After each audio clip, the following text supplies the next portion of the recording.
Dubai, and here with you Anna Tutova, co-founder of Telegram, and our guest, Staci Warden, who is the CEO of Algorand Foundation, and she was before the Milken Institute, JP Morgan.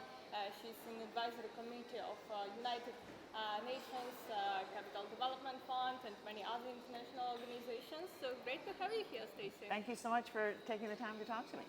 So can you tell us about your background and how did you generally find out crypto and get involved in the crypto and blockchain industry? So I came from finance, and the thing that I cared the most about in finance was financial inclusion.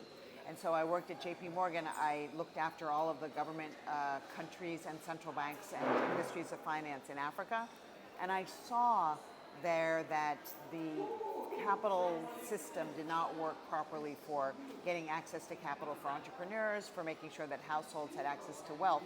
And a lot of that is because it is a very banking system-led capital markets environment, financial markets environment. And so I had always been thinking about this, and when I was back in Washington, D.C.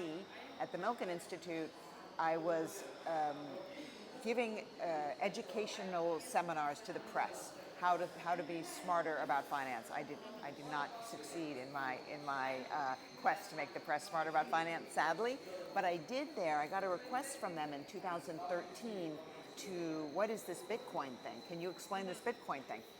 And so did you discover it just because of the request? Yeah, and I think I'm unique in that regard. I had no idea what it was, but I had heard of it, and I thought I should understand how this works. And so I kind of locked myself in my house for 4 days, ate pizzas, and was just read the white paper. I was listening to podcasts. I remember this one German podcast in English that finally I thought, oh, now I and like trying to really figure out the proof of work mechanism. Mm-hmm. And I emerged in love. And I thought that Bitcoin could be the solution. And I don't think it is anymore, but it's a little bit too early and it's not quite fit for purpose for the kinds of things that I care the most about. But I became more and more interested in crypto, and now here I am running a layer 1 blockchain. So why don't you think now that Bitcoin is a solution? Well, Bitcoin is like a very secure, if you think about it like an army base, it's a very secure army base. It's very, very secure. It's impenetrable. No government can ever shut down Bitcoin.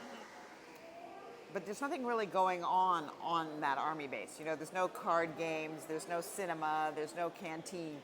And Bitcoin does not, it's an amazing potential store of value, but it does not enable things that other blockchains enable you to do, in particular programmable money and smart contract-based transactions. And so the industry, the ecosystem has learned a lot from Bitcoin, and it has evolved since. And I think there's always a place for Bitcoin, but a lot of the real world applications, blockchain type applications will happen, I think, on other chains. What do you think about countries adopting Bitcoin as legal tender, as El Salvador or Central African Republic?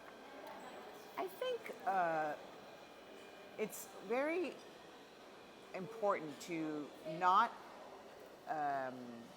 criticize Bitcoin for being an asset, and not a good asset on the one hand and not a good liability on the other hand, if you look at it from the point of view of a bank's balance sheet. So if you are a very good store of value, and the idea is that the value will go up over time, then you are by definition not a good payment mechanism. And so I don't think that Bitcoin will be a good payment mechanism, and that is because I think it is a good store of value, and it's not always that you can be both at the same time. And Bitcoin is, frankly, it's not fast enough, and transactions are not final in a short enough period of time to be a good payment mechanism. Mm-hmm. And did you buy Bitcoin at the time when you discovered it in 2013? I bought Bitcoin at 400. I sold a bunch though at 4,000. I thought I was very smart. So I still have some, but I wish I had more of it for sure. And what about your involvement with Algorand Foundation? Like, how did you meet them, or did they invite you? And why did you decide to join the company? Yeah. So I was doing a lot. I was doing crypto as part of the Milken Institute. I ran the Center for Financial Markets, and so this was one of my project areas. And I left after 8 years, and I had a couple of clients, and I was just going to take a year off, work on my tennis game, and they headhunted me to be on the board of the Algorand Foundation. And so when you are being recruited to be on a board, you have to be very careful because you are lending your name, you are lending your Rolodex, you are responsible. And so I started to do that same kind of research that I had done on Bitcoin when I was learning, but I did on Algorand. And I had that same feeling, oh wow, this could be it, this could be the one. I can tell you more about why I thought that, but then I was on the board for a number of months, and then they made me the CEO at the beginning of last year. So I have been the CEO of the foundation. The tech is run someplace else, but I run, Planet Algorand, the ecosystem, the governance, yeah. Do you interact with other ecosystems, other blockchains, and why is your opinion that Algorand is better than others? Yeah, so you can port liquidity and also execute on Algorand if you have built something on another blockchain. So we absolutely have that kind of interconnectivity between blockchains. But Algorand was founded by a Turing Award-winning computer science professor at MIT named Silvio Macaulay. Silvio Macaulay co-invented zero-knowledge proofs. He and his co-author invented zero-knowledge proofs and also something called verifiable random functions. And so I think he didn't have the idea at the time to attach money to those things, so that came with Satoshi Nakamoto. But he looked at the blockchain system, I think, develop over a number of years. And in 2017, he said, I think I can build a pretty good blockchain, probably. And so we went live in 2019. It's never been down for a second since. And the thing about Algorand is it has a very elegant consensus mechanism. So the juice in blockchain is trying to get all of these computers to agree on the order of transactions. Those computers don't have to know each other. They don't have to trust each other. How can you do that efficiently? And how can you incentivize them properly to take care of this thing, which is the order of the transactions over time? And the consensus mechanism on Algorand is recognized in crypto to be a very good one. And one of the things about it is that it has instant finality. That's probably the most important thing. So when you make a transaction, it's already final. You don't have to wait for this forking mechanism to take place, which is what happens with other blockchains. It's also very cheap. The transaction fees are less than a penny. It's got a very light carbon footprint.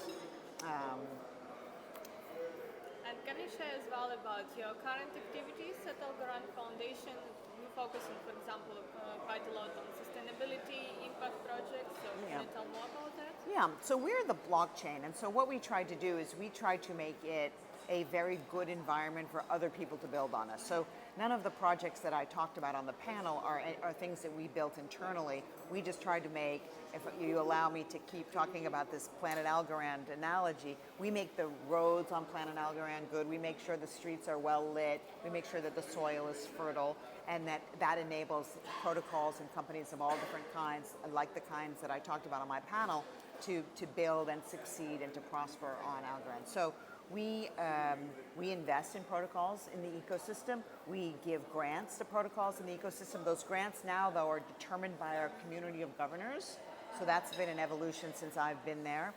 We have the developer relations, DevRel, that answers questions for developers. Next year we're going to be a fully Python environment, so it'll be very easy to build companies and protocols on Algorand. So we're responsible for those kinds of things, making sure all of that works well for our community. Wrap them up in a big bear hug and make sure they're happy.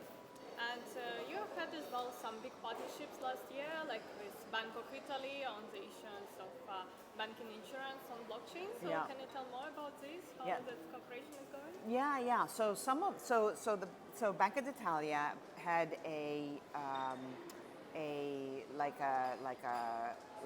incubator to test some ideas. You know, of course, this is a lot of money, right? And so the Bank of Italy does some very important work for the ECB in terms of payments. The Target 2 payments is done by Banca d'Italia. So they developed an incubator to think about how you can make payments for bonds immediate, and they can settle atomically. So if you have money on chain and you have tokenized bonds, how can you make that? And so that pilot is functioning now, but the hold up there is much more about the regulatory environment. Can you roll this out? How can you do it? The technology is not very difficult, but that's a good example of the kinds of things that we're doing in Italy for sure. Can you share as well some other big partnerships you have with traditional financial institutions or enterprises or governments? Yeah, so, you know, again, it is really about it's not so much that we do a partnership, it's about people, those companies that are building on Algorand that are doing very interesting things, right? So, you know, some of the ones that I spoke about on the panel, I can mention again here for your audience, but, you know, one of the ones that we're pretty excited about is the idea of partnering with an airline for the benefit of the airline, create a secondary market in airline tickets. You know, airlines don't exactly know everything about the supply and demand dynamics of their tickets, and so you can now prepay for any trip that you might want to take, and if you don't take the trip, you can sell the NFT of that ticket to somebody else, and you don't have to sort of pay a fee or have to hand it back to the airline. The airline gets much more knowledge of you know, that the ticket is sold and it will stay sold, it won't be handed back, and so those kinds of things they're pretty exciting for us as well, right? Yeah, so what are the most exciting projects for you in Algorand ecosystem? Okay, so others are, you know, what happens is you get me in trouble because if I don't mention somebody's project, then they get mad at me and they call me and they say, why didn't you mention my project? But staying in that's an Argentinian company, staying in Argentina. There's a very interesting company that is now listed on the Argentinian Stock Exchange called Agro Token, and it enables farmers in Argentina to monetize their crop so that they don't have to wait until harvest to extract value from their crop. So there's a certificate of the fact that the wheat, say, exists, and then they can tokenize their wheat holdings and sell those and get money up front if they want, and because it's on the blockchain, the buyer of that token knows that wheat is there and it is secured by this certificate. So that's another pretty interesting example. We talked about prop tech. There's a couple of very interesting things happening in prop tech. The idea that, or for any kind of alternative assets, these big chunky assets, that you can tokenize them and make them available to retail investors. This is a very interesting thing that can happen on the blockchain. So, we have a couple of different companies working on that. One called Vesta Equity enables you to, if you have a mortgage in your home and you want to refinance that mortgage, but you have a good interest rate. So say now, I have paid off a lot of my mortgage already. I might want to take some equity out of my home, but I am definitely not going to refinance it because my mortgage rate is 3% and now they're at 7%. So I could, as an alternative, sell some of the equity that I have in my home to somebody else. Put it on the Vesta Equity platform. Other investors can invest as much as they like in my home, and I can get that cash. Is another interesting example.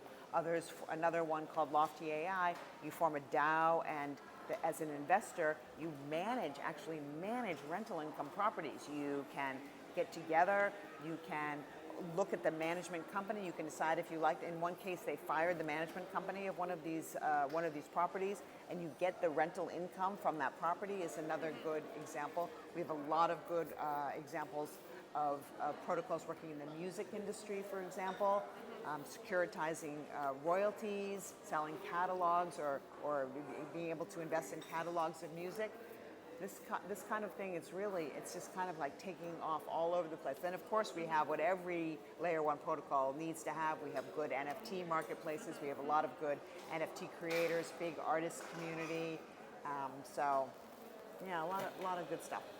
Yeah, that sounds interesting. And Yeah. how do you generally see the current state of crypto market? Now we have seen some evolvement with the hype that Bitcoin spot ETF may be approved soon and so on. Like, how do you see the current market and as well institutional adoption of blockchain and crypto? Yeah, I mean, I can't help thinking that if there is a Bitcoin ETF, then those kind of registered investment advisors that, people like, my parents or I typically will do what a registered investment advisor tells them to do.